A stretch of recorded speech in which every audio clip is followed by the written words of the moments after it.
Hey guys, Samantha here with Paranormal Fever. Welcome back to my channel. Tonight I thought I would read you a compilation of 3 creepypasta stories that I found. And I hope you don't mind. You're going to be seeing the flashlight. I found them on my phone and I record on my phone, so I can't use my phone to read you the stories. So I wrote the stories down, so I'm going to be looking at my papers and then up at you periodically. But with that out of the way, let's just jump right into it. The first story is a short one by Reddit user Minboy, and it's titled The Accident. It was 1 a.m. Guy Heverson sat in his dark living room for over an hour. The accident earlier that evening kept playing over and over in his mind. The light turned red, but he was in a hurry, so he accelerated.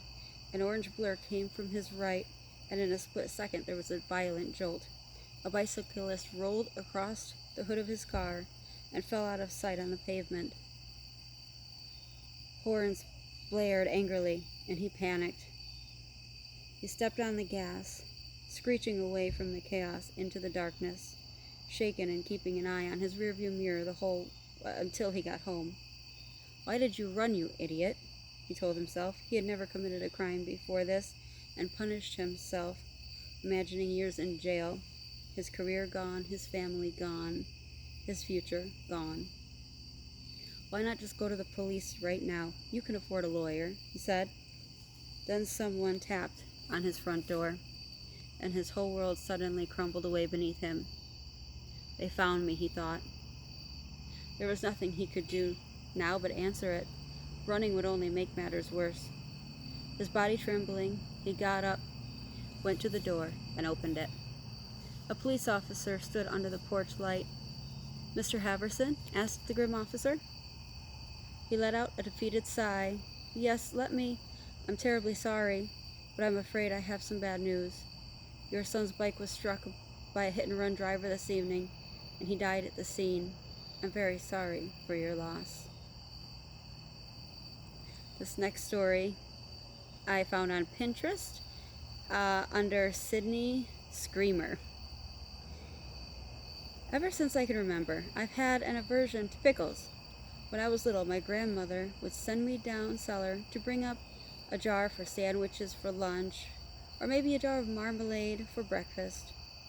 I would start to tremble just at the thought of going to those long, cool rows of jars, all filled with things that had once been alive and vibrant, that were now shriveled, shrunken, discolored versions of themselves, floating helplessly in sinister-looking brines or jarred into sticky, pulpy masses. Gran would stand at the top of the stairs, her long shadow falling down them, and scold, "Hurry up, boy. I'll pickle you if you're not back up here by the time I count to 10. I wasn't the only kid around scared of Gran. The neighborhood kids all avoided her, but I never knew anybody else scared of pickles and jars. Anyway, the aversion only grew worse as I got older, becoming pretty much a phobia by the time I was in my 20s. It caused some awkward social situations, but for the most part I could live with it. My wife thought it was cute. Or she did. Now we're down in Gran's basement cleaning. Gran passed away last week. We've got to clean the place before we can sell it. All these jars, more preserves than any one person could ever use, and I'm finally figuring out my fear of pickles and jars, and why the neighborhood kids were all scared of Gran, as I was." My wife started to get a little hysterical. "Just throw them in the trash. Don't look," I advised, remembering from my youth how some of the jars seemed to have things in them that looked like body parts, or eyes, or ears. Just tell yourself they're only pickles. And this last story is called Patient Files by Blair Daniels. This week I was supposed to digitize all of Dr. Marnin's patient files. I was feeling good about my progress until I saw it. a second filing cabinet hiding behind the shelves that I had never noticed before. Sighing with fatigue, I yanked open the first drawer and plucked out a file from the A section.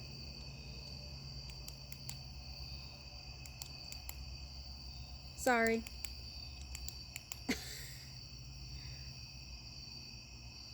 I began to read. Aberdeen Carla. All right, Carla, let's see if you're in the system. I set the file on the desk, sat down at the computer, and typed in her name. Nothing came up. Oh, hell no, I am not doing all the files in this cabinet, but I sighed. Opened a new patient file and began typing the data. Carla Aberdeen. DOB 424, 72, height 5'9", 176 pounds. Finally, I got to the doctor's notes. They were written in messy script, as if in a hurry. I put on my glasses and read, complaints of eczema, itchiness after eating some fruits, lungs may be useful. I stopped and reread the last line, lungs may be useful. I shrugged, figuring it was some sort of mistake or reference to something. I typed it into the computer and took the next file from the cabinet, a Mr. David Akowski, but the doctor's notes were even stranger this time.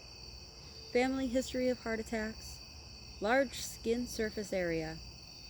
I typed him into the system and stared at the screen. Large skin surface area? What does that even mean? When I got to the next one, a Miss Katrina Allerson, I felt the knot in my stomach tighten. It was a file for a little girl, and it read, night terrors ever since 6th birthday. Mom says increased anxiety. Feet are perfect size.